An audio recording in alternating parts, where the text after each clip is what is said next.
Saludos, bienvenidos a Para que tenga una idea. El día de hoy contamos con un amigo argentino, Lautaro Rivara, periodista, sociólogo, docente universitario y militante de la buena causa. Bienvenido, muchas Las gracias. causas perdidas, sobre todo. No, Yo sabía, yo sabía. bienvenido, hermano. Para nosotros es un placer contar con tu presencia aquí. Y hay muchas preguntas que hacerte sobre Haití, sobre Argentina. Pero para que la gente sepa más o menos quién es Lautaro, explícale a nuestro público. Uy, qué pregunta difícil. No, un militante social y popular. O sea, si algo explica mi formación o mi malformación en los aspectos que vamos a charlar, es sobre todo la militancia, más allá de las otras cosas que hago y que he hecho. Pero bueno, sí, trabajo como docente, investigador y periodista. No estudié periodismo, soy un advenedizo en la profesión, pero como decía alguien por ahí, no sabiendo los oficios los haremos con respeto. Creo que fue León Felipe el poeta. Tranquilo, que la mejor periodista de aquí no lo estudió, que es Nuria Piera. Entonces, de oficio eres periodista, de formación eres Sociólogo. sociólogo. Ociólogo, como dicen en mi país también. Explícanos, hermanos, ¿qué tiempo estuviste en Haití? Aquí el tema Haití, ¿sabes? Como seguro ya conoces y tienes un tiempo aquí visitando República Dominicana, automáticamente se hace un análisis lejos del prejuicio y lejos del racismo sobre Haití. De una vez vienen acusaciones como fusionista y demás, pero explícanos tu experiencia en Haití, más allá de lo que nos cuentan los medios dominicanos, que están muy permeados por un prejuicio. Bien. Primera cuestión, y parece una tontería. Haití es un país. No es el séptimo círculo del infierno, no es un pedazo de África que se desprendió y vino flotando para acá, no es nada anómalo en algún sentido, en una definición básica. Haití es un país. Y lo digo con un poco de humor, pero también con un poco de provocación que creo que es necesaria. A veces sobreanalizamos y sobreexcepcionalizamos un país y una situación nacional que tiene mucho de particular, eso no lo voy a negar, lo podemos ir desmenuzando de a poco, pero es un país, es una república latinoamericana y caribeña con la cual ustedes casualmente han sido condenados por la providencia o no, o bendecidos quizás por la providencia para compartir un pedazo de esta isla maravillosa. Yo estuve en el país entre los años 2018 y 2020 en el marco de una brigada de solidaridad internacional, la brigada Jean-Jacques Dessalines, que por supuesto hace honor al gran patriota de la Revolución Haitiana de 1804.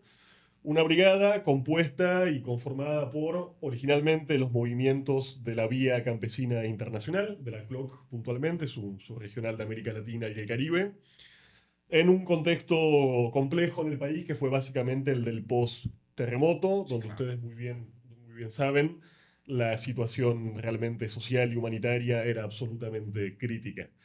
Y bueno, a esa brigada, con el paso de los años, se fueron incorporando otras organizaciones, otros movimientos sociales, incluso movimientos de matriz urbana, como aquellos de los que yo provengo, y nos fuimos sumando también países diferentes. Los primeros movimientos de la brigada eran sobre todo brasileños, puntualmente el MST de Brasil, el gran responsable de esa iniciativa de solidaridad, y nos fuimos sumando organizaciones después de Cuba y de la Argentina. Es una brigada de solidaridad permanente, la gente se mueve, va rotando, va y viene, pero la brigada permanece y yo tuve lo que considero el honor y el privilegio de haber sido parte de esa experiencia durante 2 años y un poco en el país. Ese fue como mi motivo, digamos, para llegar a Haití. ¿Qué viste en Haití? ¿Qué vi? Primero, un país bastante diferente al que uno puede encontrar hoy si va de visita. Eso es una realidad que no podemos negar. Yo estuve viviendo primero y sobre todo en las zonas rurales del país, en la región del Artibonite, de hecho un río que también de alguna forma unifica las dos partes de la isla, y viví en una población campesina y puntualmente en un centro de formación y de producción agroecológica de un gran movimiento campesino en Haití, que es el movimiento Tet Colé. No confundir con Tet Calé, que esos son los malos. Podemos conversar sobre eso. Y lo que vi fue una sociedad profundamente comunitaria, tremendamente solidaria y realmente eso, estructuras sociales muy, pero muy cohesionadas e integradas en un país en donde quizás la propia ausencia o fractura del Estado ha llevado a que sea la propia población la que Se aprenda organice. a autoorganizarse. Sí vi, incluso en eso es algo interesante, ya que lo mencionas, una sociedad muy organizada, contra esta idea del caos, de la anarquía, de las imágenes que gusta pasar en los tapes, de la violencia y el fuego. Vi, por lo menos en las zonas rurales, una sociedad profundamente organizada y sobre todo cohesionada en términos culturales. Y me parece que eso es algo importante para destacar. Ok. Sabes que precisamente por nosotros compartir la isla con Haití, que fue producto de hechos históricos muy, muy concretos, aquí se produjo un acontecimiento, las famosas devastaciones de Osorio, cuando la parte noroccidental de la isla fue trasladada hacia la parte oriental de la isla. Y esos terrenos fueron luego ocupados por bucaneros, por piratas franceses. Luego se dio la ocupación de Francia. Y Francia, y esto lo analiza muy bien el profesor Juan Bosch en Composición Social Dominicana, como no estaba atado o limitado en cuanto a su comercio con la casa de contratación de Sevilla, como sí estábamos nosotros, había un monopolio comercial, se pudo desarrollar más y eso implicó mayor importación de esclavos. Y por eso Haití, contrario a la República Dominicana, de alguna forma u otra, tiene una composición étnica, digamos, distinta, en donde predomina lo afro.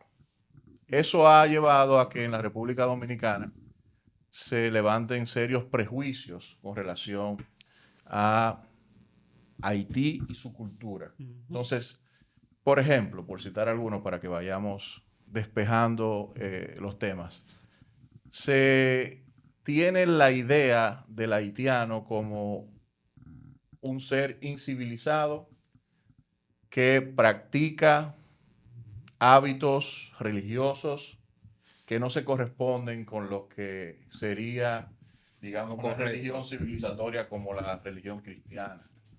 ¿Qué puede decirnos, por ejemplo, sobre el tema del vudú, sobre el tema de las prácticas sociales, de los hábitos de los haitianos, sobre el tema de los patrones de consumo?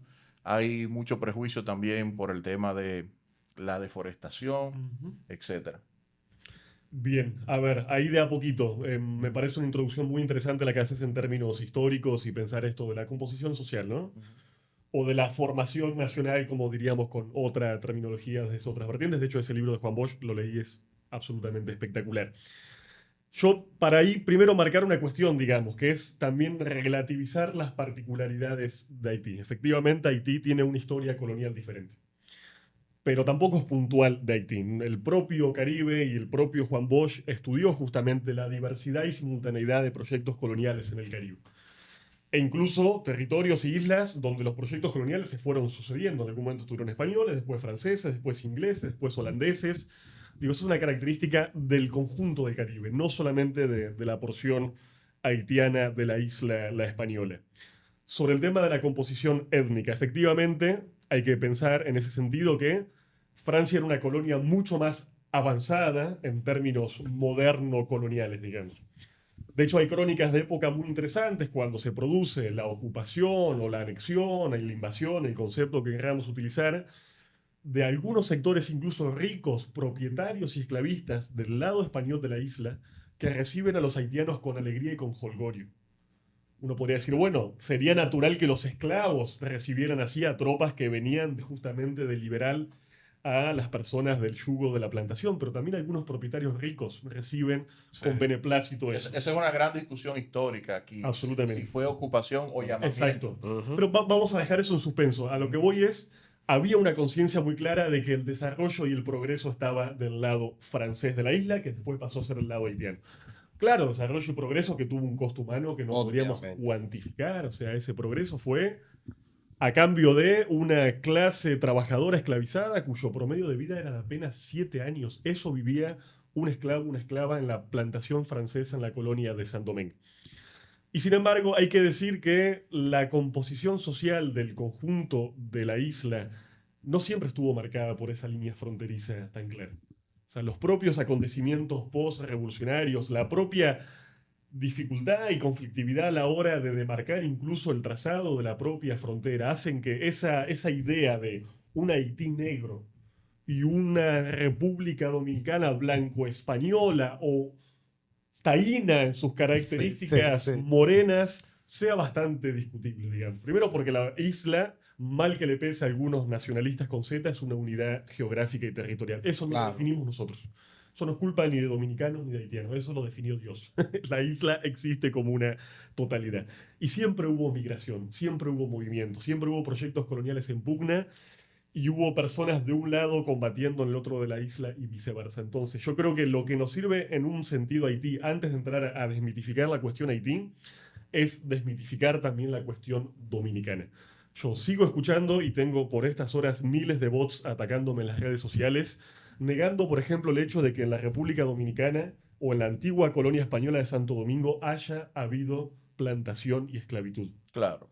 Yo estuve en Boca de Nigua hace apenas 3 días con un colega muy estimado y me encontré una plantación gigantesca. Y los que trabajaban ahí no eran marcianos, no eran británicos y no eran indígenas taínos. Eran esclavos traídos del África. Entonces yo creo que hay que empezar a asumir que quizás eso que hay en Haití y que vemos como una alteridad total y radical, quizás tiene algo que ver, siquiera en parte, con República Dominicana. Y con esto no estoy negando la particularidad de República Dominicana, su propia historia, su propia composición social, como decía Juan Bosch. Pero sí hay algunos elementos comunes que pasa aquí y pasa en todos los países y territorios fronterizos de nuestro continente. Las fronteras son lugares de cruce, lugares de paso, digamos. Yo entiendo que el entremismo que ha tenido Haití de manera, su origen, ese nacionalismo, es que ha hecho que Haití sea un pueblo tan aguerrido. Nosotros debiéramos de mirar esa manera de cómo Haití ha defendido su territorio. ¿Qué sucede? De hace muchos años, esas personas que vienen, lo que vienen a implantar un régimen en Haití, a querer colocar presidente, a querer colocar un sinnúmero de cosas, y los haitianos no se han dejado porque un pueblo nacionalista de verdad. Entonces, el problema de Haití hay que analizarlo, la influencia que han querido tener esas grandes potencias y los haitianos no han dejado. No, Haití le ha dejado un gran mensaje al mundo. Mejor nosotros aquí estamos como estamos, pero ustedes no nos van a gobernar nosotros por su espíritu nacionalista. Hay un tema de autodeterminación que históricamente se ha planteado la MINUSTAF, invasiones norteamericanas en varias ocasiones, imposición, una receta siempre desde afuera. Y el Koch Group y un sinnúmero de actores que se han repartido a Haití como un pastel son de los responsables. Pero hay un tema que me interesa bastante tocar y es la situación actual de violencia. Porque te tocó vivir un Haití que no estaba en las condiciones actuales. ¿Cómo tú observaste ese proceso de transición? Porque las armas no llegaron del cielo, no la tiró una nave espacial. ¿Cuál ha sido el papel de las diferentes naciones, incluyendo la nuestra, que tenemos muchos intereses en Haití, que hay empresarios que tienen intereses de lado y lado? ¿Y cómo tú has podido identificar eso? ¿Cómo se arman las bandas? ¿Cómo se estructuran? ¿Cómo se organizan? ¿Cómo se reparten el país? Bueno, ahí conecto dos cosas. Empiezo con lo que decías vos del hecho de la revolución. Yo creo que incluso más importante que esa composición étnica, para explicar Haití hay que partir de la revolución haitiana de 1804. Y justamente fue esa revolución la que generó un sentimiento de dignidad, de orgullo nacional y de autodeterminación que en Haití es muy fuerte. A ver, en Haití cuando un campesino o una campesina muy humilde de una zona periférica, probablemente analfabeta, no escolarizada, te habla de la revolución haitiana o te habla de Jean-Jacques Dessalines, el padre de la nación haitiana, la gente habla de eso como una especie de pariente que hubiera muerto la temporada anterior. No es un hecho histórico, perdido en el tiempo, allá en los anales de la historia, sino que es un hecho del cotidiano, del presente de los haitianos. Incluso cómo hablan, insisto, de los patriotas como familiares que hubieran muerto. Y efectivamente, Haití cimentó ese sentimiento de orgullo nacional, de una libertad por momentos que nos puede parecer hasta salvaje, y lo digo en términos metafóricos y poéticos. Y me parece que esa gesta emancipatoria haríamos bien en leerla desde República Dominicana un poco poniendo en suspenso la propia historia de Dominicana. Porque, insisto, yo sé que es un hecho complejo, hay mucho debate historiográfico. Yo tuve que leer mucho de historia dominicana para tratar de entender la propia historia de Haití. Entonces digo, tratemos de dejar eso en suspenso. Los debates de qué hizo Dessalines, qué hizo Bayer, la anexión, la ocupación, la invasión, es un debate legítimo de ustedes. Pero ahora, si analizamos la revolución haitiana como hecho en sí mismo, no podemos negar su contenido emancipatorio. Fue la revolución más radical de toda la historia de la humanidad. Un investigador de mi país decía que Los jacobinos negros. los jacobinos negros, que las verdaderas revoluciones, el poder no cambia de manos, sino que el poder cambia de clases. Y en Haití, una persona que era un esclavo de plantación, o un chofer de plantación como Toussaint Louverture, o que era un cocinero como Henri Christophe, se volvieron generales, presidentes, cancilleres, emperadores. El poder realmente cambió de clase. Y además, gente, si esa revolución no hubiera acontecido, ustedes, nosotros, los colombianos, los de Brasil, seguiríamos viviendo bajo el régimen de la esclavitud. La esclavitud no la abolieron los británicos por ser sujetos humanitarios, digamos. La abolieron los haitianos a punta de bayoneta y dejando la vida en los campos de Vertiers. Entonces, esa historia, esa revolución, si queremos entender algo de lo que pasa en Haití, el debate más pequeño, la coyuntura más puntual, la cuestión de las bandas, tenemos que volver a esa historia, porque insisto que está muy presente. Ahora bien, el tema de las bandas, para ir ahí desmenuzándolo porque es un tema grande. Efectivamente, en el año 2018, cuando yo llegué al país, había criminalidad, había grupos, había lo que pasa en cualquier país periférico, dependientes como nuestras repúblicas latinoamericanas y caribeñas. Ahora bien, el tipo de criminalidad que tenemos hoy por hoy es cuantitativa y cualitativamente diferente. Haití no tenía este tipo de bandas armadas, Haití no tenía estos grupos paramilitares absolutamente empoderados que hoy están controlando buena parte del territorio de la ciudad capital. Ese hecho, como todo lo que pasa en Haití, lo tenemos que historizar. Porque una de las grandes trampas a la hora de pensar la cuestión haitiana es establecer como esa especie de idea de crisis permanente. No, Haití siempre estuvo mal, siempre estuvo en crisis, siempre fueron bárbaros, siempre fueron incivilizados y de pronto la historia parece no importar y parece no explicar nada. Insisto, en este caso, las bandas armadas, si lo queremos comprender, tenemos que hacer un recorte y yo diría poner el clivaje en el año 2018 y entender qué está pasando hasta la fecha de nuestra actualidad, digamos. Ese es como un recorte que me parece a mí interesante y posible. ¿Cuál fue ese proceso de transición que tú bien delimitas 2018 y lo que está sucediendo actualmente? Bueno, porque ese año es clave, 2018. En el 2018, en el mes de julio, el gobierno de Jovenel Moïse establece un aumento del precio de los combustibles de un 100%. Fue una recomendación del Fondo Monetario Internacional. Jodieron. Amable sugerencia. Las famosas recetas del fondo. Exactamente. Jodieron. Imagínense que para un país tan empobrecido, aumentar los combustibles de un día para el otro un 100% implicaba trasladar mecánicamente a cientos de miles de personas de cierto nivel de pobreza digna a la miseria y de la miseria al hambre. Era realmente una cuestión absolutamente vital. La respuesta a eso, y la respuesta, insisto, solo se puede entender en esta historia de autodeterminación haitiana, fue la que yo considero, o no conozco otra, la movilización social más importante y más colosal de la historia contemporánea, seguro de América Latina y el Caribe. Habría que ver si no a nivel global, seguramente en la India también hubo procesos muy, pero muy masivos. Hablamos de entre 1 millón y 2 millones de personas movilizadas en un país que tiene más o menos 10, 11 millones de población en la isla. O sea, 1/5 de la población haitiana se movilizó. Imagínense si eso hubiera pasado en Argentina, en México, en Brasil, en Colombia, de cuántas personas en la calle estaríamos hablando.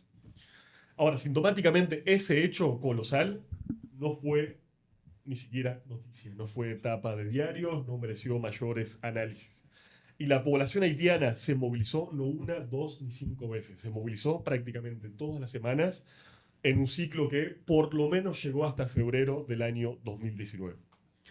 Ahora, ¿cuál fue el problema? Pongámonos por un momento en la cabeza de las clases dominantes de Haití y de sus aliados en los Estados Unidos. La gran pregunta es, ¿cómo reprimo a esta población?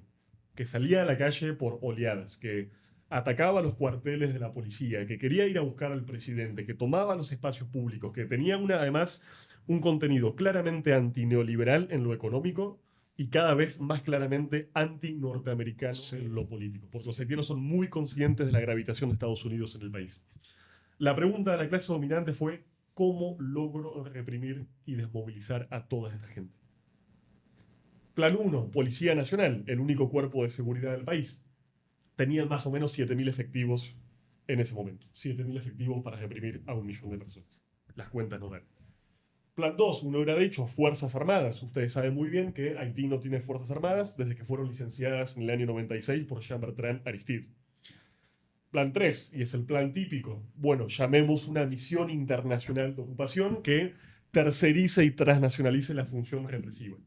Bueno, la MINUSTAH acababa Fracaso. el país con un fracaso y un tendal de crímenes y de vejámenes, Enfermedades, que de todo. permitían legitimar de vuelta, imponer la receta que acababa de fracasar hacía apenas algunos meses. Y ahí entra lo que es nuestra principal hipótesis de análisis y de trabajo. En ese contexto, las clases dominantes de Haití y las estadounidenses deciden empezar a paramilitarizar el país. Es decir, garantizar la represión ya no por vía militar o policial, ni siquiera transnacional, sino incentivando la criminalidad y fortaleciendo a los grupos paramilitares. Ok, ya entiendo. Las bandas nacen en una coyuntura de movilización constante por el aumento de los combustibles y otras problemáticas más haitianas. Y como respuesta para detener el avance de las bandas que exigían que los Estados Unidos saquen sus narices de Haití y que esa clase oligárquica que siempre dirigió Haití dirige Haití de otra manera. Ellos dan como receta a las bandas y hoy tenemos el monstruo que fue una creación de ellos mismos. Tú puedes identificar así más o menos cuál es el proceso de vinculación real que existen con algunos actores, porque aquí hay un tipo que se llama Gilbert Vigio, que ha sido bastante cuestionado por sus vínculos y sancionados por Canadá y Estados Unidos por sus financiamientos a las bandas de manera concreta. Pero ¿qué otros actores tú puedes identificar y demás? El tema del cogrupo, cuál es la vinculación y de muchos actores haitianos y de afuera también con el tema de las bandas. Ahí vamos a tocar dos cosas que sí que son críticas aquí más o menos frecuentes. Primero es decir, son teorías de la conspiración. Eso es algo que tenemos que discutir. Evidentemente, cuando uno habla de una hipótesis represiva por vía paramilitar, estamos hablando de estrategias que no son públicas, que no son declaradas. No hay un comunicado de la embajada que diga vamos a enviar paramilitares a Haití. Sí. Eso es una cuestión que nosotros sabemos desde que estudiamos las formas de intervención del Plan Cóndor. El Plan Cóndor fue un plan sistemático de represión y de exterminio que se aplicó en la década del 70 y que recién pudimos conocer de forma faciente en la década del 90, cuando se descubre un archivo secreto en Lambaré, en Paraguay. Entonces, cuando hablamos de formas de intervención contemporáneas, eso es importante decirlo. No tenemos documentos, no tenemos declaraciones de la embajada, no tenemos comunicados. Sí tenemos una serie de indicios que son justamente los que nos llevan a sostener esta hipótesis. El primero es la simultaneidad de dos acontecimientos. Cuando Haití se empieza a movilizar, empezamos a ver, y eso está mapeado, lo investigamos, yo escribí mucho sobre eso, hay fuentes, se puede googlear, empiezan a llegar paramilitares, exmarines y mercenarios desde los Estados Unidos hacia Haití. Coinciden esos dos fenómenos en el espacio y en el tiempo. Marines y exmilitares que los descubre, por torpeza o no, quién sabe por qué, la propia policía en los aeropuertos, en el aeropuerto internacional de Puerto Príncipe. Llega un sujeto con 2 maletas gigantes, señor, pase por el escáner, cae en la maleta armas de grueso calibre, municiones, chalecos antibalas, equipo de telecomunicaciones. Eso pasó por lo menos y lo tenemos registrado varias veces, que fueron descubiertos. Ahora, no sabemos cuánta gente fue infiltrada, de la que no tenemos ni seguramente tendremos conocimiento hasta que dentro de 20, 30 años algún cable desclasificado de la CIA nos dé justamente la información. Eso hay que decirlo, hay que asumir la falibilidad de la hipótesis, pero también entender cuál es la historia concreta de la intervención. Se integra al panel Don Luis Ulloa, el profesor Luis Ulloa. Entrando con toda cautela. Aportar ¿Qué tal? juventud. ¿Cómo estás? Un placer enorme. Esos tapones le hacen un lío a Se cualquiera. necesitan jóvenes aquí, por eso vine. Continúa. Bien, entonces tenemos ese fenómeno. Después lo que tenemos, y no podemos negar, y yo sé que es una crítica frecuente que se hace desde aquí, es, pero ustedes le están sacando culpa a los propios haitianos. No, el primer responsable de esto es el Estado haitiano y las propias clases dominantes del país. Yo les decía, no es que las bandas nacen en el 2018, pero se empoderan de una forma que no existía hasta ese momento. Hasta ese momento eran pequeños grupos criminales sin control territorial, sin armamento. Ahora, esos grupos sí tenían, y eso también lo sabemos, estrechas vinculaciones con la clase política haitiana y puntualmente con el partido que gobernó en los tiempos de Martelly y de Jovenel Moïse, que es el PHTK, un partido no casualmente construido y agrupado en el poder por los propios Estados Unidos de Norteamérica. Había un célebre bandido que se llamaba Anel Jean Joseph, que fue un escándalo conocido en el país porque él tenía un carné de acceso preferencial al Palacio Nacional.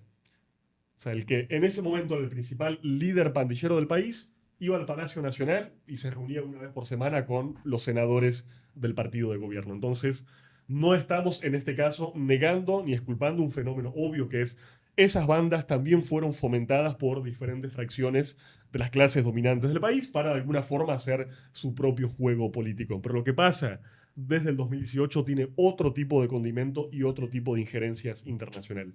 Ok. Don Luis, estamos conversando con él. Los tapones le dificultaron a usted para la llegada. Sí. Sobre la situación de Haití, ¿cómo se da el proceso de transición?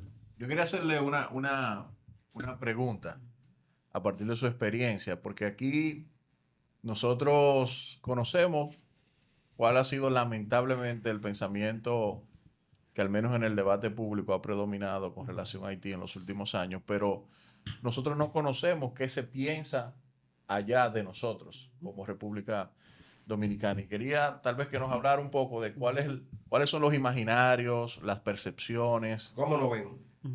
¿Cómo nos ven a nosotros los... No, y quiénes nos ven así, porque habría que ver, hay haitianos y hay haitianos, y haitianas y haitianas. Creo que esa es una buena entrada, digamos. Pensemos la pregunta a la inversa para ver la complejidad de responderla. ¿Cuál es la mirada de los dominicanos sobre Haití? Bueno, evidentemente tampoco es una mirada homogénea, ¿no? Sí, entonces, en ese caso, creo que no podría, y mucho menos yo como extranjero, sintetizar esa lectura, sí decir que obviamente buena parte de la experiencia de los haitianos está marcada por su experiencia migratoria. Eso hay que también entenderlo y dimensionarlo. Sí, claro. Viniendo para aquí, me encontré y lo grabé un camión deportando haitianos y haitianas como si fueran ganado, digamos. Entonces, hay que entender que esa experiencia migratoria tan traumática evidentemente no genera las mejores lecturas. Sin embargo, sí me atrevo a decir que yo no he encontrado en el lado de Haití, de la isla, sé que a mucha gente le molesta hablar de la isla, en Haití, no he encontrado en Haití el mismo nivel de prejuicios que he encontrado quizás del lado dominicano, pero por una cuestión, porque me parece que el haitiano de alguna forma conoce mucho mejor a República Dominicana de lo que el dominicano conoce Haití. Insisto, mediado por la experiencia migratoria. Claro. Todos en Haití tienen algún familiar, un primo, un hermano, un antepasado que vino de este lado de la isla. Y es lógico, porque entonces, ellos fueron nuestros opresores en su momento, claro. También. Pero esa es... eso merece... Los que nos tenían aquí a nosotros colonizados eran ellos. Vamos a poner un asterisco a eso, porque yo no opino exactamente así. No opino así. Tengo derecho a disentir. Sí. Y los hechos históricos están ahí. Bueno. Yo tengo una concepción ideológica muy diferente a la realidad que se vivió aquí. Bien. En cuanto al pueblo de Haití. No, eso... respeto contigo. Vamos a esto. Vamos a meterle al blog. Posiblemente tengamos elementos de coincidencia, pero no tanta. Si podemos sacar esa idea, insisto. A lo que voy es... La nación haitiana tiene una experiencia concreta y vivencial. Vamos a sacar el siglo XIX, vamos a hacer y el siglo XX también. Respecto a los ganados, en todos los países del mundo se ejerce el proceso de retención de los inmigrantes. Ahora bien, yo estoy de acuerdo contigo. Los mecanismos tal vez no son los adecuados porque son seres humanos. Ahora voy a eso. Pero quiero sacar la pregunta que hicieron, que era compleja y densa. El asunto es que no pasa lo contrario, digamos. Yo vivo escuchando a dominicanos y dominicanas, por supuesto hablando de Haití, con todo derecho, es un país vecino, hay una migración aquí masiva que no podemos negar. Ahora la realidad es que el conocimiento experiencial y directo del dominicano de Haití es muy malo, es muy limitado. O sea, los dominicanos no van a Haití. No van. Entonces, yo permanentemente de este lado de la isla, cuando alguien me preguntaba de dónde viene, y yo decía, vengo de Haití, y los dominicanas me preguntaban cosas sobre Haití, yo siempre hacía este juego que les comentaba al comienzo. Hágame la pregunta que se le venga a la mente, digamos, sin miedo, nadie lo va a reprimir. ¿Qué qué se imagina de Haití o qué le gustaría saber de Haití. Yo les comentaba esta anécdota indicativa, gente que me preguntaba, oye, ¿en Haití hay carreteras? Ningún haitiano se va a preguntar si en República Dominicana hay casas o hay desarrollo civilizatorio o si se pasó la edad de piedra, digamos. Ahora, el imaginario que grupos ultraconservadores han construido en este país sobre Haití, no hay una cuestión de la ponderación moral. Si les cae bien o mal, a mí no me interesa. Parte de una información y de una realidad totalmente tergiversada. Yo por eso empecé diciendo, su primera pregunta sobre Haití, mi respuesta fue, Haití es un país. No es el último círculo del infierno, no es otro lugar en el multiverso conocido, es un país que está ahí, cruzando la frontera. Entonces, yo creo que empezar a partir con todos estos tremendos debates que tenemos, de por lo menos un mínimo común denominador de, che, podamos ponernos de acuerdo en una dimensión descriptiva de qué es Haití como un país, va a ser un punto de partida interesante para acercar posiciones. Porque si hay gente que cree que en Haití no hay carreteras, no hay carros, que la gente se come a la gente, o el prejuicio que podamos insertar, el nivel de diálogo, incluso intercultural, realmente va a ser complejo. Porque estamos debatiendo sobre una gran fake news, digamos. Sí, que tiene una larga historia. Yo verdaderamente tengo muchos amigos en Chile, dominicanos que se han ido para Chile. Mi barbero, del poco pelo que me quedaba, ya no me queda. En donde hay una significativa inmigración haitiana también. Y dominicana también, independientemente de la distancia, tomando eso como referente.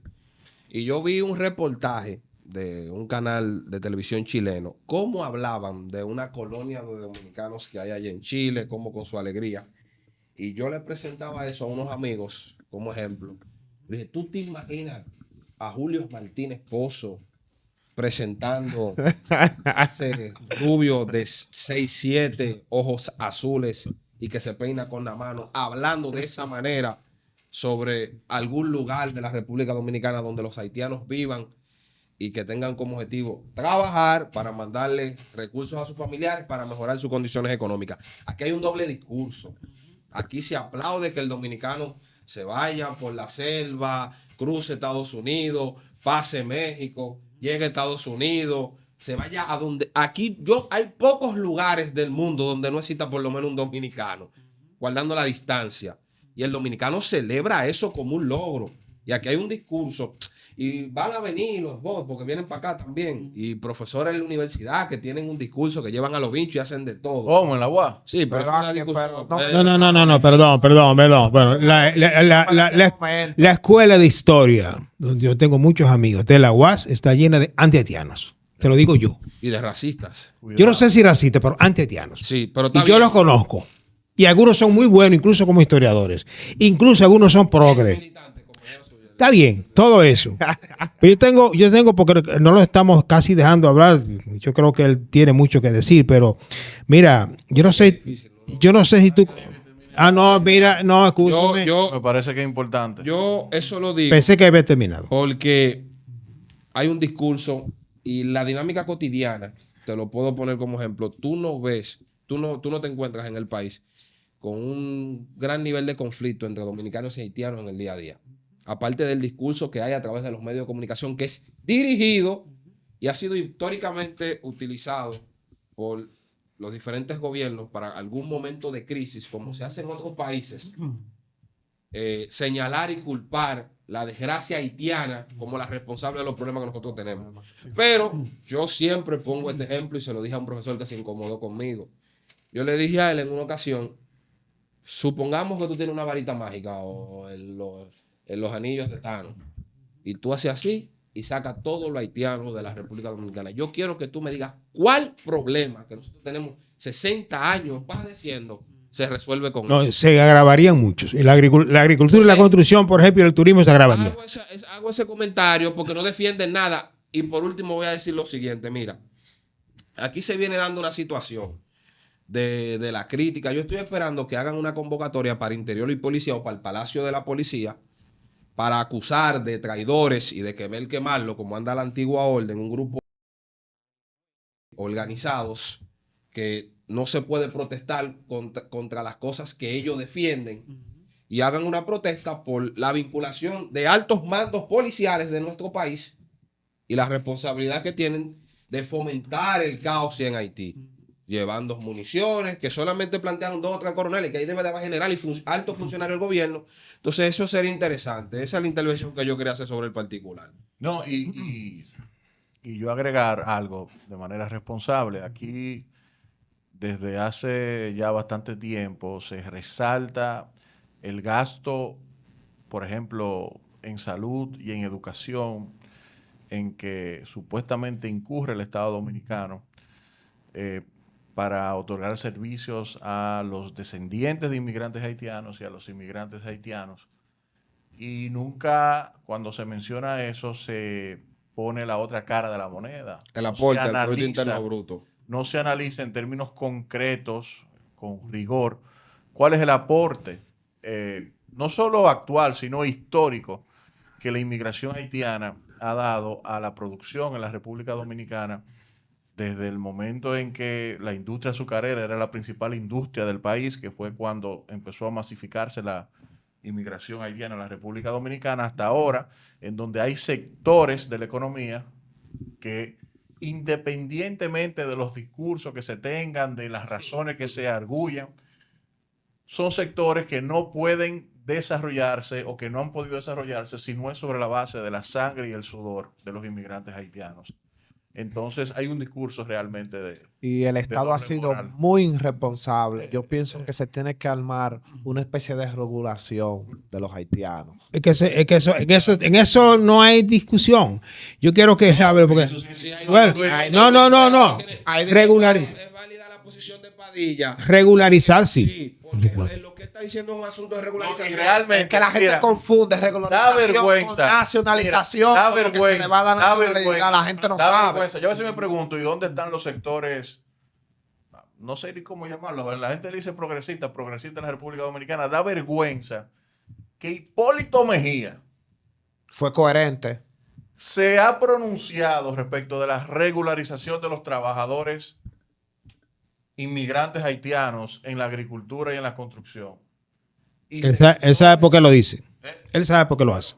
Usted va a cortar plátano, va a echarme, No, él sabe, porque yo tampoco. No es haciendo una defensa de Hipólito que está en las antítesis de lo que yo tengo Sí. como referente en términos políticos. Cuando te digo eso es porque Hipólito es productor agrícola, está ligado a la producción agrícola, y él sabe.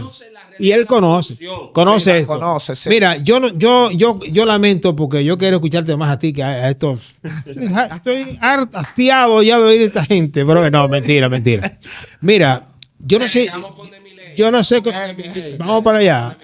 Yo creo que esto está tan bueno. Mira, yo no sé si tú conoces a Silvio Torres Sayán, un dominicano formidable que vive en Estados Unidos, que ha escrito mucho sobre la relación dominico-haitiana, muy progresista y muy esclarecido. Habría que verlo.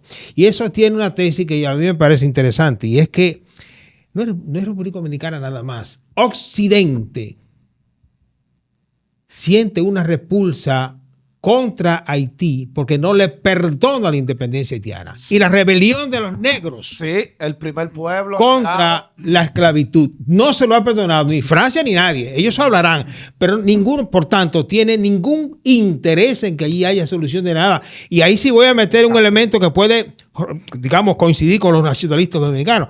A nosotros, que nos chupemos el cajuil, pero ahí está lo que tú decías. ¿Qué significa? Yo personalmente no tengo ningún problema en establecer unas relaciones, pero sanas con Haití. Sanas. Lo que pasa es que, como dicen los chinos, el árbol quiere la paz, pero el viento no lo deja. Es decir, sectores, sobre todo dominicanos, torpedean permanentemente, porque además viven de eso. Y cuando viven de eso, no es que económicamente viven de eso. Ideológicamente se alimentan de esa relación. Los vinchos aquí de lo único que puede hablar de eso. Abel de lo único que habla. Bueno, pero no solamente los vinchos, muchísima gente más. Bueno, hay un par de elementos, incluso también testimoniales que creo que son valiosos. Yo estuve reuniéndome con algunas comunidades de haitianos y descendientes de haitianos, algunos de segunda, tercera generación aquí. Primera cuestión que me llamó la atención en esto que charlábamos antes. Yo esperaba con cierta naturalidad que hubiera algún tipo de comentario, por ejemplo, en torno a la convivencia con los dominicanos. Y aunque estas comunidades fueron muy enfáticas y muy específicas al denunciar una serie brutal de atropellos a sus derechos humanos, en ningún momento esa comunidad cargó las tintas contra la población dominicana. Eso que ustedes decían, de que en las comunidades haitianos y dominicanos conviven, Sí. y de que este odio es algo que está siendo de alguna forma diseminado con una serie de ganancias políticas y réditos que conocemos, es palpable en las propias comunidades haitianas aquí, que gente, insisto, denunciaron secuestros, violaciones, deportaciones que ni siquiera son tales, gente que lo sube en un camión y lo pasan por toda la comunidad pidiéndole plata a sus conocidos, que pueden ser 5, 10, 15, 20 mil pesos dominicanos, y que si no tienen para pagar los ponen en un campo de concentración, porque eso es, y si no tienen para pagar van a la frontera y los tiran en la frontera. Sí. Las deportaciones son falsas deportaciones, y el discurso antimigrante no es contra los migrantes, es contra la clase trabajadora, en este caso haitiana, pero también es contra la clase trabajadora dominicana, porque ¿cuál es el gran secreto de la migración? Que permite niveles y tasas de sobreexplotación que un trabajador local, con derechos, regularizado, puede exigirlo. con derecho a la justicia, nunca va a sufrir. El gran secreto de la migración, y en eso coincido, no aquí, en Europa, en Estados Unidos, no es que el trabajador haitiano sea más sacrificado, digamos, es que simplemente está más desamparado. Por eso puede tolerar, o tolera, de hecho, tiene que tolerar condiciones absolutamente degradantes como las que se viven en los batalles en República Dominicana. Entonces, ¿cuál es el secreto? ¿Deshaitianizar el país? No, simplemente volver a reprecarizar la situación laboral de esa clase trabajadora, porque claro, cuando un haitiano o un cubano o uno de donde venga Un está aquí dominicano. 5, 10, 15, 20 años, empieza a conocer el país, se asienta y adquiere derechos. Y una Sí, persona sí. con derechos alza la voz Alza y ya la no voz. permite ciertos niveles de explotación. Entonces, lo que ellos están generando es una recirculación permanente. Están queriendo sacar primero lo que consideran sujetos no productivos, por eso están sacando a madres parturientas, por eso están sacando a ancianos, y que vengan trabajadores jóvenes a ser de vuelta explotados. Pero el debate lo tenemos que poner de vuelta en las condiciones de trabajo y de explotación de esa clase trabajadora. Se engañan los sectores nacionalistas con Z, porque yo con el nacionalismo con C tengo todo mi amor y mi aprecio y entiendo lo que significan los pueblos de América Latina y el Caribe. Se están engañando porque no Con hay Z una- alude a un amigo mío llamado Hitler, ¿no? no están generando una deshaitianización, están precarizando a la clase trabajadora. Y me parece, y eso es también lo paradójico de esa historia, también los trabajadores dominicanos terminan siendo víctimas de estos mismos mecanismos. Lógico. Por ahí anda un código laboral que plantea el aumento de la jornada diaria de trabajo y demás, porque eso es lo que ellos quieren. Por falta de Seguir mano de explotando. obra. Yo quiero, para que hagamos el crossover, porque tenemos que preguntarle sobre Sobre el que viven vendiendo aquí como un dios, como el que todo lo puede, como el que va camino a convertir a Argentina en Dinamarca. Hablas del máximo referente mundial de la Sí, libertad. claro me que imagino. sí, libertad carajo. Hay algo que para de mi parte terminar con el tema de Haití. El presidente de la República, Luis Rodolfo Abinader Corona, Ese santo. hace varios días lo vi dando una declaración que dijo que hay que dominicanizar el trabajo La en la construcción. construcción. Pero que lo haga y punto. No, pero hay algo que yo No hay condiciones. hay algo que yo quiero Bueno. puntualizar en cuanto a eso. La última vez que se dominicanizó, de acuerdo a la utilización de ese término, fue Trujillo en el 37. 37. No, y cuando Jorge Blanco Sí, en el sí, 85. sí, pero lo digo en la coyuntura en la que nos encontramos, con un discurso, con una narrativa de que nos están tomando, que nos van a sacar de aquí, que son más que nosotros. Fue en el 37. Darle cabida a ese tipo de términos de dominicanizar, cuando anda un alcalde de Dajabón sacando gente, cuando anda migración rompiendo puertas y la presencia del Ministerio Público sin ningún tipo de orden, sin cumplir con el debido proceso, es peligroso. Y más cuando viene del presidente, porque cuando papi y mami me dicen a mí que yo haga algo, yo me siento con todo el poder para hacer más de ahí. No, realmente, bueno, yo como abogado tuve la oportunidad en el año 2013 de analizar y escribir bastante sobre la sentencia 168-13 del Tribunal Constitucional, que sí produjo una desnacionalización de dominicanos, sobre todo de ascendencia haitiana, a través de una interpretación de una interpretación sumamente manipulada del concepto de extranjero en tránsito en la República Dominicana. Y también tuve la oportunidad de analizar y escribir sobre las leyes que en el año 2014 se aprobaron para tratar de revertir un poco la situación. Debo reconocer que uno pensó que la pasada gestión de gobierno, específicamente la gestión del expresidente Danilo Medina, había sido una gestión que no había hecho lo necesario para garantizar la protección de los derechos de los dominicanos de ascendencia haitiana y de los inmigrantes haitianos, pero realmente esta gestión, que llegó con un canciller que venía de criticar ese tipo de prácticas y ese tipo de decisiones estatales. El presidente en una actividad en el aula magna con abrazo solidario, que anda un video de él por ahí. Realmente en este gobierno se ha agudizado el problema del desconocimiento de los derechos de los descendientes de haitianos y de los inmigrantes haitianos. Y es lamentable.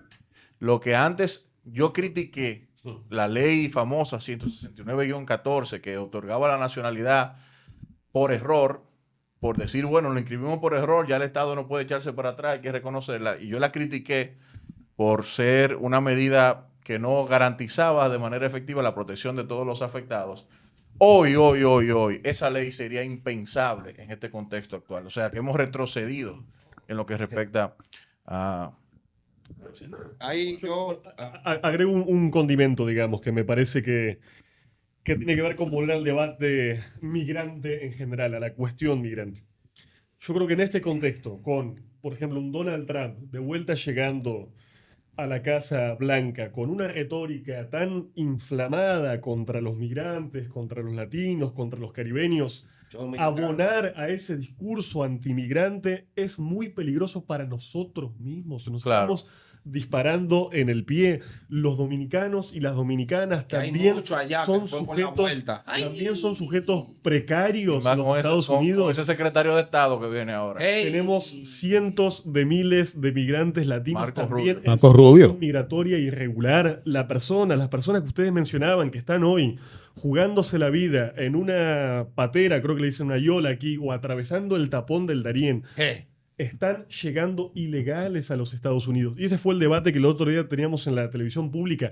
Nadie elige ser un migrante ilegal. Nadie es tan estúpido. Nadie quiere no tener derechos y que si te violan, te matan o te desaparecen, no tengas un estado al cual acudir y reclamarle por tu protección y lejos tu de vida, tu familia, digamos. de donde siempre te criaste y de todo. Entonces digo que nosotros, o que en este caso ustedes, siendo parte de un país latinoamericano y caribeño, se abona ese discurso antimigrante con lo que está generando en Europa y en los Estados Unidos, insisto, es peligroso para nosotros mismos. ¿Qué va a pasar con esos dominicanos, por ejemplo, en situación irregular con un Trump que quiere hacer qué? Exactamente deportarlos de forma masiva. Y lo manden para acá. O sea, ¿se acuerdan aquella... Por favor, no, yo no asumo ese discurso. Si toca. Bueno, perdón. Está bien. Eso, No, yo lo digo eso porque veo muchos dominicanos aplaudiendo el trato hacia los haitianos. Sí, pero gente, ellos reconocen. Ese trato, ¿se acuerdan? Reconocerán su error. ¿Se acuerdan las famosas jaulas en la frontera entre México y los Estados Unidos? Sí. Los niños y niñas que eran de Dominicana, que eran de Haití, que eran de México, que eran de El Salvador, que eran de Colombia, porque no distinguen ellos, no hacen la distinción. Estaban en jaulas separados de su familia. Insisto, no podemos desde este lugar del planeta abonar esos discursos, digamos. Me parece que es contraproducente. El tema Milei, don Luis. Bueno, será tu ley, porque mía no es. Escúchame, ¿se permiten chistes malos? ¿Sabes que aquí se ha vendido, luego de la llegada de Milei al poder, innombrable, como le dice Padilla? Sí, aquí hay un CEO de una cadena ahí de radio muy famoso, el antivalor, le dicen muchos gestores, que ese hombre subió un tweet y Milei lo retuiteó y después de ahí para allá, él a la población le ha metido que Milei es un Jesucristo. Entonces yo quiero que usted nos diga quién es Milei. ¿Cuál es la realidad de Argentina en los bulls, la universidad? ¿Qué plantea Milei?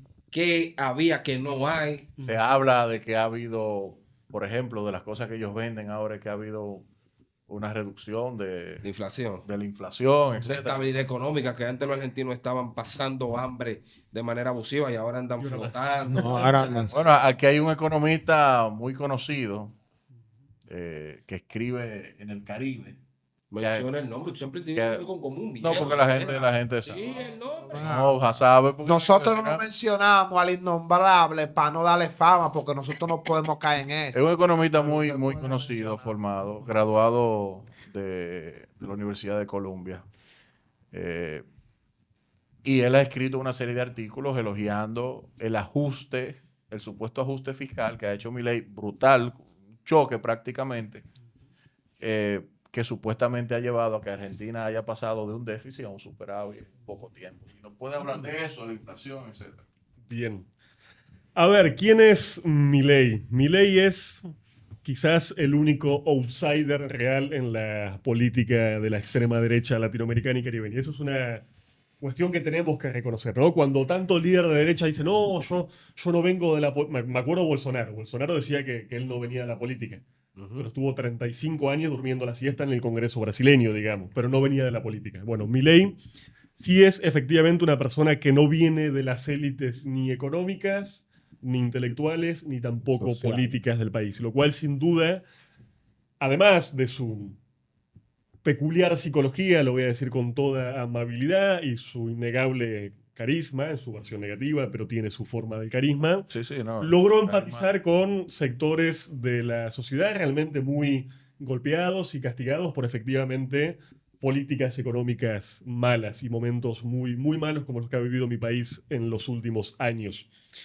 Ahora bien, ¿quién es Milei? Quizás en términos ideológicos, que también es algo interesante. Él es una persona, un economista de formación, formado en una extraña secta de la economía que fue conocida como la escuela austriaca.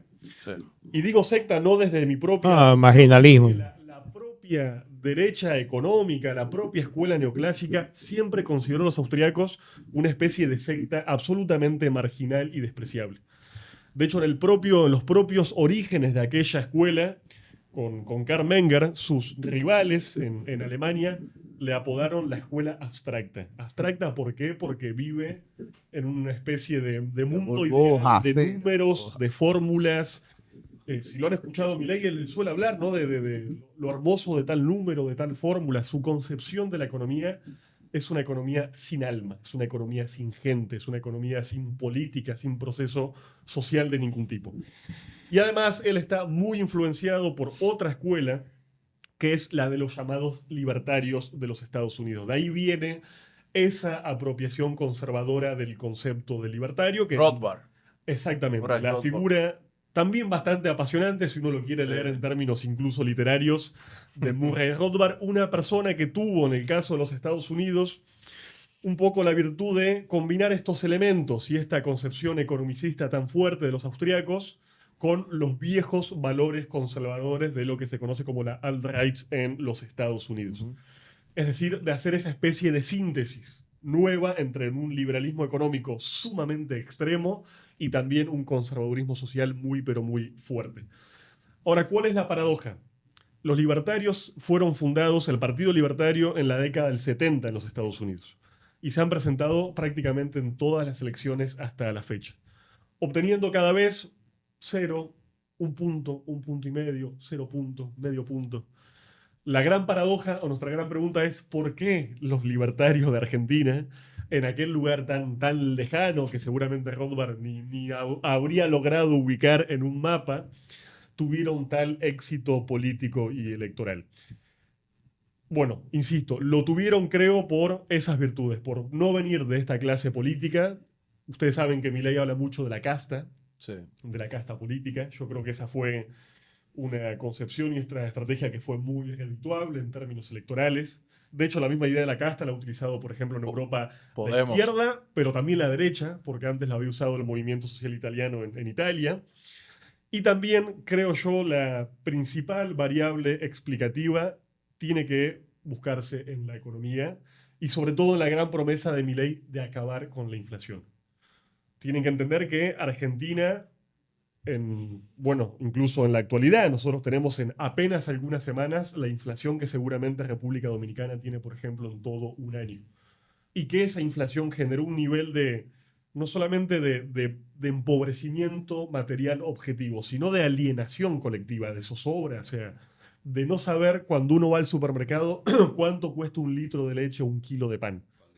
Entonces, evidentemente no es la única, pero esa inflación tan alta y tan persistente creo que generó en algún sector de la población argentina algún tipo de salida, ¿no? De búsqueda de alguna salida un poco más radical, y ahí creo que de alguna forma Milei logra conectar, y si uno ve, y eso tiene que decirlo, y analiza no tanto el resultado electoral de la segunda vuelta, porque tenemos un sistema de balotaje, sino la primera vuelta electoral, que es la foto más fiel, ¿no?, de la composición social y electoral de la Argentina, uno se encuentra con la paradoja de que el tercio de la población que votó por Javier Milei se parece más al tercio de la población que votó al peronismo o a las izquierdas que al sector de la población que tradicionalmente votaba a las derechas. Es decir, que no podemos negar que por lo menos en esa coyuntura electoral una parte de la clase trabajadora, incluso de la más precarizada, votó por Javier Milei. Es un poquito para hacer la película, ¿no?, de cómo llegamos hasta acá. Le dio el poder a su verdugo. Pero ¿cuál es la realidad, un ejemplo de la educación ahora en Argentina, la universidad pública? Nosotros que venimos de la UAS, el maestro fue docente durante mucho tiempo allá. ¿Qué plantea Milei, un ejemplo, con la universidad pública en Argentina? No, escúchame, ¿y qué está pasando a nivel económico? Es decir, ¿qué está pasando? Ciertamente, una cosa es que no haya inflación, otra cosa es que no haya pobreza. Es decir. No, es que la cuestión es que sí hay inflación. La inflación todavía sigue siendo absolutamente alta. El tema es que cuando Milei asumió, la curva inflacionaria se disparó y ahora se amesetó un poco. Entonces uno dice, la inflación está bajando. Claro, pero respecto de lo que subió con tu propio gobierno. Y obviamente en una media histórica que era absolutamente alta. La inflación sigue siendo alta, pero no podemos negar que ha bajado un poco, ha descendido la curva en el último mes. La pregunta es justamente cuál es el costo social y económico de haber bajado la inflación. Allí usamos la metáfora de que, de alguna forma, los libertarios están curando la enfermedad matando al enfermo. Si la inflación está bajando, está siendo a costa de destruir la economía argentina, puntualmente incluso la economía industrial, la producción industrial, y estamos viendo un desplome del crecimiento económico y un crecimiento, una tasa negativa absolutamente escandalosa. Además, tenemos que decir, y esto Milei lo suele decir como una cuestión que es motivo de orgullo, que el Estado argentino, bajo su gobierno, consumó la mayor reducción del déficit de la que se tenga registro, por lo menos contemporáneo. El ajuste a las partidas presupuestarias del Estado fue realmente la metáfora de la motosierra, se queda corta. Un recorte enorme a todas las partidas dedicadas, por ejemplo, a la educación universitaria. Ustedes habrán visto que tuvimos una gran marcha universitaria, realmente muy, pero muy masiva, porque teníamos grandes universidades en el país, por ejemplo, la más importante y más conocida, la Universidad de Buenos Aires, que estaban funcionando con la luz apagada porque no había posibilidad de sufragar los... Hay una película reciente sobre eso que yo vi. Sí, te puedo... Ahora se me ha olvidado el nombre. Pero la vi, sí, tiene un nombre como de Bull o algo así, no recuerdo, te lo voy a decir. Sí, entonces, insisto, lo que estamos viendo es un ataque muy fuerte y un poco bajo esta idea tramposa y capciosa de la libertad, lo que estamos encontrando, la verdad, es el desamparo. La idea libertaria de la libertad es el desamparo de la población argentina. Ya en un término más práctico o más llano, digamos, Sí. Milei tiene como propuesta eliminar el financiamiento en políticas públicas que hacen los estados para él poder allanar la inflación. Pero ¿qué sucede? Las políticas públicas, vamos a decírselo en términos de son un mal necesario que necesitan las sociedades para poder suplir el gasto a los sectores más vulnerables. Cuando él viene y agarra y elimina el financiamiento a las universidades, a los subsidios sociales, nuestra Argentina lo que va más en decadencia y más a empobrecerse. Entonces esas políticas no son las ideales. Pero una cuestión para que ustedes entiendan el mecanismo, porque con esto se juega un poco a nivel internacional. ¿Cuál es el mecanismo del ajuste en la Argentina? Ya se utilizaron dos metáforas. La motosierra, que es el recorte puro y duro, y el otro es la licuadora. ¿Por qué la licuadora? Porque con un índice inflacionario tan alto, para yo garantizar un ajuste no tengo necesariamente que reducir la partida presupuestaria de la universidad. Me alcanza con que la congele. Si la inflación es del 120% anual y yo mantengo el mismo presupuesto nominal de un año para el otro, en términos efectivos de presupuesto real, estoy reduciendo el presupuesto a la mitad. Buena parte del ajuste, porque insisto que con esto se ha un poco engañado, decir, no, nosotros no ajustamos el presupuesto de la universidad. Claro, no en términos nominales, pero sí en términos reales. Si el presupuesto no crece lo mismo que la inflación, estás generando un ajuste. Eso en salud, en educación, en políticas sociales se está sobre todo dando mediante ese mecanismo que allá llamamos un poco la licuación, ¿no?, de los presupuestos. Tomando ese planteamiento que tú haces en cuanto a lo que tiene que ver con la reducción y el congelamiento, que aquí tenemos el mismo presupuesto que el pasado año, tomando en cuenta eso. Para el próximo año vamos a tener este mismo presupuesto, más o menos. Aquí hay algo que hay que aclararle a la gente, porque ahí me han mandado videos de Milei haciendo críticas a lo que tiene que ver con los partidos y demás. Sí, verdaderamente hay una clase política que ha sido responsable, como tú lo has planteado, de generar ese tipo de monstruos. Pero para que usted entienda cuál es el planteamiento de esa figura, es que usted que recibe el beneficio de la salud pública, no que se lo regalan, porque usted se lo sacan de la cotilla de los impuestos, Tiene que cubrir plantear lo que se quite. En cuanto a la educación pública, que muchos han podido graduarse aquí en una universidad como la UAS, pues no tenían otro tipo de posibilidad, te fuiste, congelarla o reducirla a su máxima expresión. Igual con un sinnúmero de subsidios como el transporte y un sinnúmero de ayudas más que van a evitar que la gente siga cayendo en los márgenes de la pobreza extrema. Y él plantea para él como un logro la reducción. Yo hago ese comentario porque veo mucha gente aplaudiendo y el tipo que pone 2028 la en el eliminación pecho. del Estado, pero es que es un loco ese tipo. No. Margaret Thatcher, no, loco, no. Ni Reagan ni Margaret Thatcher era eso. Ah, bueno. No, mira, yo quiero preguntarle, me voy a cruzar la tranquera y voy por lo político ahora. ¿Hasta cuándo?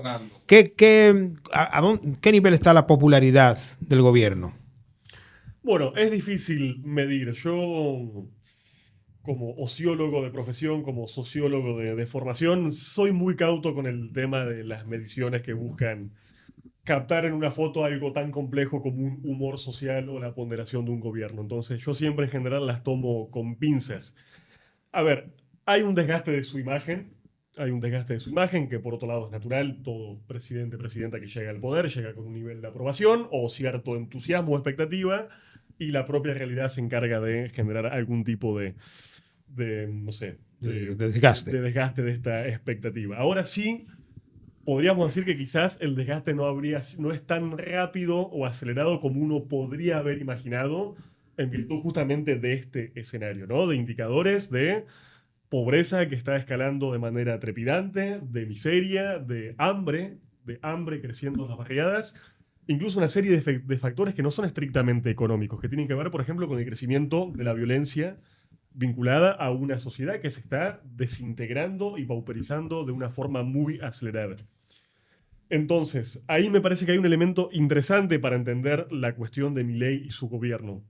Porque él lo habrán escuchado, él suele decir que él es el topo dentro del Estado y usa una metáfora que viene de Marx y eso es muy extraño, pero bueno, él dice que él es el topo y que va a destruir el Estado. Más que el Estado, más que destruirlo, la tarea de Milei es refuncionalizar el Estado como lo han hecho todos los ciclos neoliberales en la Argentina y en el conjunto de la región. A ver, el Estado, Milei, se la voltearon, por ejemplo, en el Parlamento, pero quería destinar una partida presupuestaria fenomenal y además secreta para financiar los servicios de inteligencia del país. Eso es el Estado, en su faceta de inteligencia y en su faceta que prepara evidentemente una política represiva, porque eso, a ver, no es para combatir a Hezbollah ni para combatir a los rusos ni los chinos, digamos, es para los argentinos. Entonces, no está en debate la destrucción del Estado, sino ¿para qué va a usar la plata del Estado? Si va a ser para salud, educación, seguridad social o va a ser, por ejemplo, para inteligencia y represión de la protesta social. Pero lo otro que estamos viendo, sí, es un ataque más que al Estado a todas las formas de lo común. Milei, su gobierno están atacando sistemáticamente a sindicatos, movimientos sociales, organizaciones territoriales, iglesias de base, medios alternativos, universidades.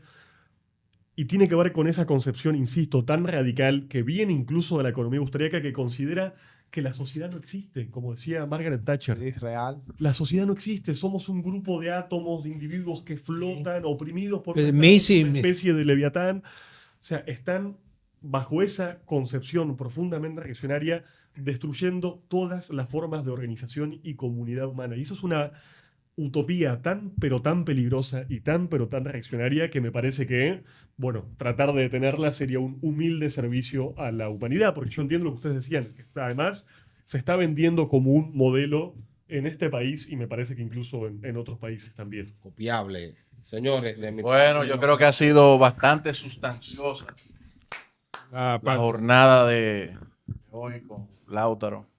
Lautaro, Agradecemos de verdad tu agradecerte tu participación. presencia, verdaderamente. Gracias, gracias.